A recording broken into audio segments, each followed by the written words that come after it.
मैं doctor Meenal Sharma, department of public administration, Jaipur. आज हम करंट पॉलिटिक्स के बारे में इस अध्याय में चर्चा करेंगे, इस पीपीटी में चर्चा करेंगे। वर्तमान राजनीति क्या है, वर्तमान राजनीति क्या कहती है, क्या इस वर्तमान राजनीति ने कांग्रेस की छवि को बदला है या उसी लीक पर चल रही है, और अगर उस राजनीति ने कांग्रेस की उस डायनेस्टी को हटाया है, उस राजवंशी परंपरा को हटाया है, तो उसके कारण क्या रहे हैं। इतने सालों तक एक प्रभुत्व जो कांग्रेस का चल रहा है वो वर्तमान की राजनीति में क्यों बदला, उसके क्या कारण थे, जनता ने परिवर्तन क्यों चाहा, इसके बारे में चर्चा हम आगे करेंगे। कांग्रेस ईयर्स 1947 टू 1996, 1947 से 1996 तक का एक लंबा दौर कांग्रेस के नाम रहा, और ये कहें कि वर्तमान में भी ये कंपटीशन एक दलीय प्रणाली के रूप में, एक धार्मिक प्रणाली के रूप में भारत पर छाया हुआ है। शुरू में एक राजवंशी परंपरा कहे या एक भाई भतीजावाद कहे या कुछ भी कहे, उसमें सन 1947 से 1964 तक जवाहरलाल नेहरू भारत के प्रधानमंत्री रहे। उसके बाद उनकी पुत्री श्रीमती इंदिरा गांधी सन 1966 से 77, और उसके पश्चात 1980 से 84 तक प्रधानमंत्री पद पर आसीन रहे। कांग्रेस डोमिनेशन की बात आती है, क्यों राजनीति पर प्रभुत्व रहा? क्या उनके एजेंडों के कारण, क्या जनता के कारण, उनकी प्रभावी नीतियों के कारण, उनके परिवार के कारण, या उनका स्वतंत्रता में कुछ योगदान था? इस वजह से भारत की राजनीति पर कांग्रेस हावी रही। अगर हम कुछ सालों की बात लेते हैं तो सन 1952 के अंतर्गत जो सीट्स कांग्रेस को मिली थी वो लगभग 364 सीटें थी जो कांग्रेस ने हासिल की थी, और सीट जो सेकंड लार्जेस्ट किसी पार्टी को मिली थी वो मात्र 16 थी। तो आप इस बात से, इस एक बड़े अंतर से आप पता कर सकते हैं कि कांग्रेस का प्रभुत्व उस समय क्या था। और अगर आज की हम बात करें, अगर हम आज से 10 साल 12 साल पहले की बात करें इस फिगर के अनुसार, तो सन 1991 में जो सीटें प्राप्त हुई एक फॉर्म्ड कोएलिशन को, एक गठबंधन सरकार को, वो थी 226। और जो कोई दूसरी पार्टी थी, अगर हम बीजेपी की बात करें या समाजवादी पार्टी की बात करें या कुछ मिलीजुली पार्टियों की बात करें, तो वो मात्र थी 120। इंदिरा गांधी ने भी एक ये कहे कि राजनीति, भारतीय राजनीति पर अपना एक पूरा प्रभुत्व, चूंकि वो कांग्रेस की अध्यक्ष भी रही, उन्होंने एक पूरा प्रभुत्व कायम किया पूरे देश पर, चाहे वो इमरजेंसी को लेकर हो, चाहे वो अपनी प्रधानमंत्री पद को लेकर हो, या फिर किसी एजेंडे को लेकर कहा जाए। कांग्रेस आफ्टर इंदिरा गांधी, क्या हुआ कांग्रेस का?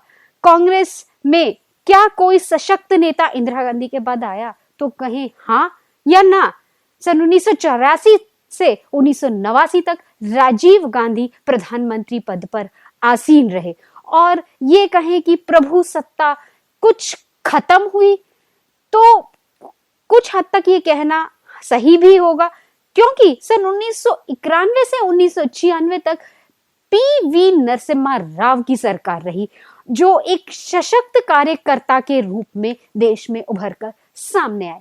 ईयर ऑफ कंपटीशन जो कांग्रेस के लिए रहे, उसमें कौन कौन से फैक्टर्स जिम्मेदार थे या कौन सी बातें हमारे सामने आई, वो हम एक आपके सामने चर्चा करेंगे। End of Nehru dynasty, economic reform, correction in Congress, rise of regional, religious, caste and based parties. 1996 का चुनाव, जिसमें भारतीय जनता पार्टी को 160 मिले, यानी एक राजवंशी प्रथा का अंत हुआ जब सीटें किसी दूसरी पार्टी को मिली और कांग्रेस पार्टी को मिली। कोई भी परंपरा कब टूटती है? जब उसमें धीरे धीरे धीरे कमियां आई, या वो किसी एक इंसान की व्यवहारिकता पर हावी होने लग जाए। पर क्या हावी होने का कारण कुछ ही रहते हैं? क्या वो व्यवहारिकता पूरी तरीके से इंसान की खत्म हो जाती है तभी परिवर्तन आ जाता है? ये कुछ एक ऐसे सवाल है जिन पर विस्तार से चर्चा करने की आवश्यकता है। इसी इलेक्शन के अंतर्गत नेशनल फ्रंट या जो पार्टी थी उसमें 110 सीटें उन्हें मिली थी। 1998 के चुनाव की अगर हम बात करते हैं तो बीजेपी को 176, कांग्रेस पार्टी को 140 और यूनाइटेड फ्रंट को 97 सीटें मिली थी 1998 का चुनाव।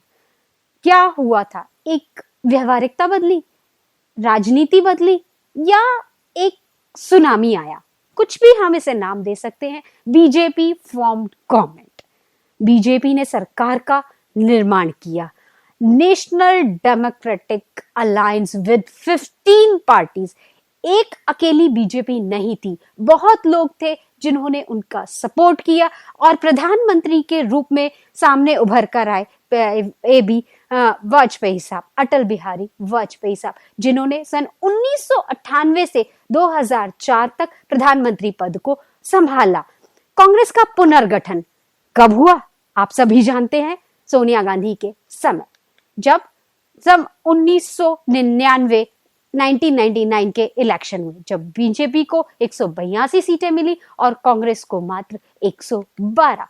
2004 के इलेक्शन की अगर हम बात करें तो बीजेपी अगेन इंडिया, और इंडिया शाइनिंग की बात की जाए तो कांग्रेस यूनाइटेड प्रोग्रेसिव अलायंस हमारे भारत में सामने आई। 2004 के इलेक्शन तो इसी तरीके से कहानी बदलती आ रही थी, जो ये कहें कि आगे के इलेक्शंस में, आगे के चुनावों में कुछ स्थितियां बदली, और पिछले 10 सालों में जो स्थितियां हैं वो वापस प्रभुसत्ता किसका रहा? कांग्रेस पार्टी का। इस लीग के टूट जाने के बाद जो सोनिया गांधी ने अपनी एक कहें दल को पुनर्गठित किया और वापस सत्ता में आने का प्रयास किया, किसके साथ? मनमोहन सिंह के साथ।